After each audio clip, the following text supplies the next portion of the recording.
for the Suraj. Although the MPPA program has a unique emphasis on the OPS, Ontario Public Service, that doesn't limit graduates from going into municipal policy or federal level policies.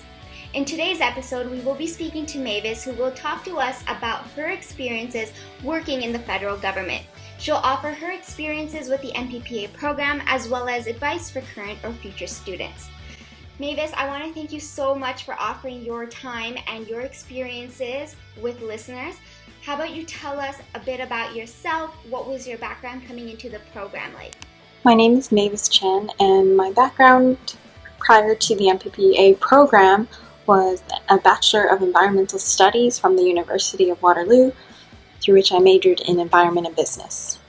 So right away you knew that the environment aspect of policy is where you wanted to be. What about the federal level? Why?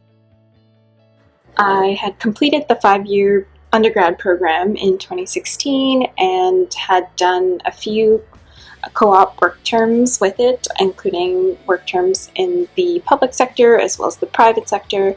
And in my last co-op work term, I had specialized in creating a social enterprise of my own that focused on engaging the youth vote. And that was where I started to become interested in federal policy and politics. And I had applied to master's programs and had basically gone right to my master's for my undergrad. Great. So did you find that the MPPA program really helped your development or understanding of federal level policies or any skills needed in this line of work? I found that the Master of Public Policy and Administration program at Ryerson helped build a foundation in policy analysis through core courses as well as elective courses. The core courses really covered the foundation of the policy process and how democratic institutions in Canada work. The elective courses I found were extremely interesting in terms of the topics. I had taken a course on unions and labor relation management, another course on public sector financial management, and also was able to do a directed study on mental health curriculums in public schools and how that could be improved through policy changes. And each of these specialized topics I found were very interesting and allowed us to analyze different policy topics. The format of the classes, whether it was through group simulations or summarizing readings and providing presentations to our classmates, really trained us to be able to communicate policy details and understand the perspective of different stakeholders in these public issues, and also just provided a lot of opportunity to read and write, and writing especially, making sure that we could communicate in a concise and cohesive manner. So what's one expectation that you had from the program that you felt really met your expectations? Overall, I found the program to be exactly what I was looking for in terms of just providing that comprehensive knowledge of policy, because I had come in with a more informal background just from running my own initiatives. And so I was looking for more formal theoretical training, and I did find the theory to be what I really wanted to learn before applying that policy knowledge in the workplace.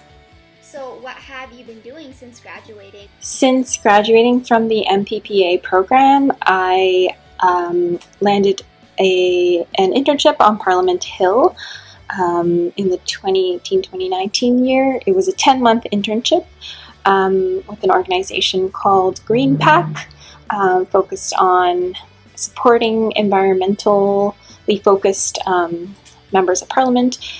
So I had the privilege of doing that right after graduating, which was super relevant and so great to be able to connect what I had learned in school to the reality of Parliament Hill and how our elected officials make decisions.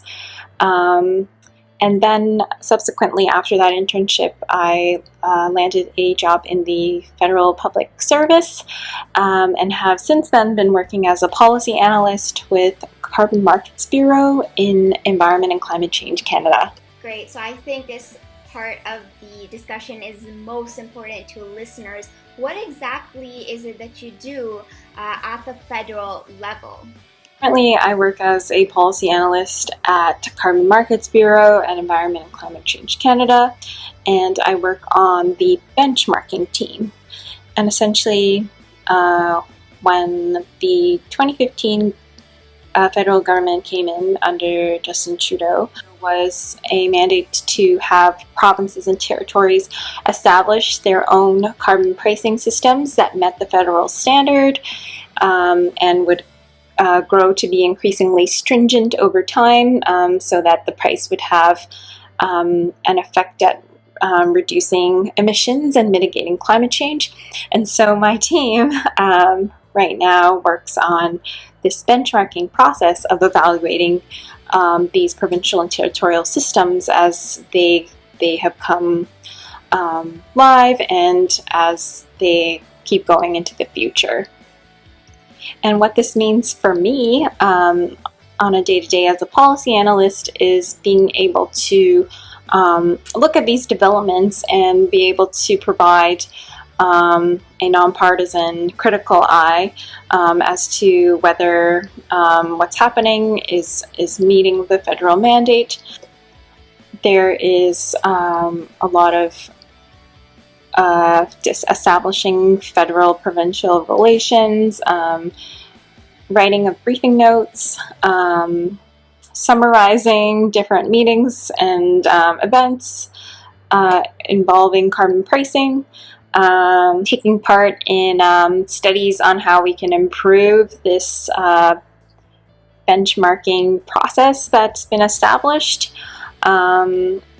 Also just understanding the different nuances of different carbon pricing systems, not just in Canada, but around the world. And I'm interested to see, especially at a federal level, how is the diversity in the workplace like in terms of backgrounds of people, who's in charge, maybe different professions needed within a team environment? Can you go into a little bit of detail for that? In terms of diversity in the field, I would say that there is diversity, but I would like to for sure see more of it as we go forward. I really like that within my directorate there's individuals of different age groups working together, individuals of different backgrounds in terms of education, from engineers to economists to policy, and people from across Canada. For sure, there could be more work done on hiring of particular minority groups. I currently work under a female director, which is really cool and different. It's my first time working under a director and person who is of leadership who is female, so I think that brings a lot of different perspectives and creates a different kind of culture and vibe. So hopefully we move towards hiring for more diverse populations and ensuring that there is equity and diversity in the hiring processes in the federal public service. And personally, what do you think, aside from the assignments, aside from the course material, what do you think that really is something that contributed to your success so far? I think the aspects of the program that contributed best to my learning was being able to take assignments and really tailor them to my topic of interest, particularly in environment and climate change policy. But also with the different specialized topic courses, having the chance to really learn about other policy topics helped since I specialized already in environment in undergrad.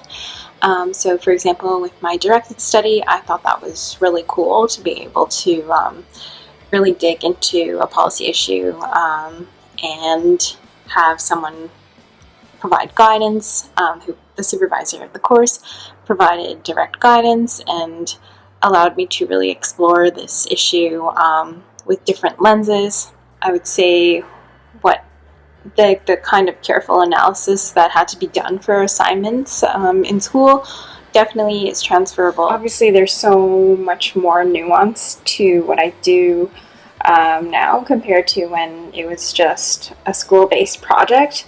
But I would definitely say that the research and policy training and that kind of thinking mindset and the training to be able to think carefully has been applicable to my work. So I'm curious to know, how did you find this shift from undergraduate programs to grad school? Did you notice anything different that maybe current or future students must keep in mind? I would say that this program, in comparison to my undergraduate program, really in some ways just forced me to be a very critical thinker. Shout out in particular to a few of my professors who definitely took the time to pick apart my thinking. From my own experience, I've noticed that the MPPA program does a great job in networking and keeping the social circle alive. I'm wondering if there's any memorable event or time that you had at the MPPA program that you still clearly remember. Some of the more memorable times from the program would be working collaboratively in groups in class. I found my classmates were very team-oriented and definitely made it easy to feel like I was able to speak up and share my ideas on the different simulations we were doing, while at the same time playing an equal part, so I really appreciated that. It really sounds like you took advantage of the co-op social events and just really grasping that material and using it for all your co-op placement and your job, and it's so interesting to see you move from undergraduate to graduate, your co-op experiences, and now at a federal level. It's really great. What's some advice that you have for new students?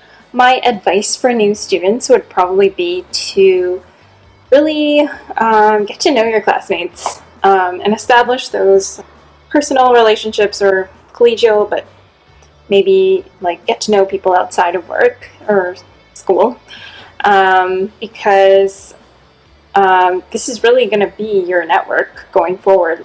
The foundations of, if you choose to go into policy as a career, like a very foundational network that starts you off.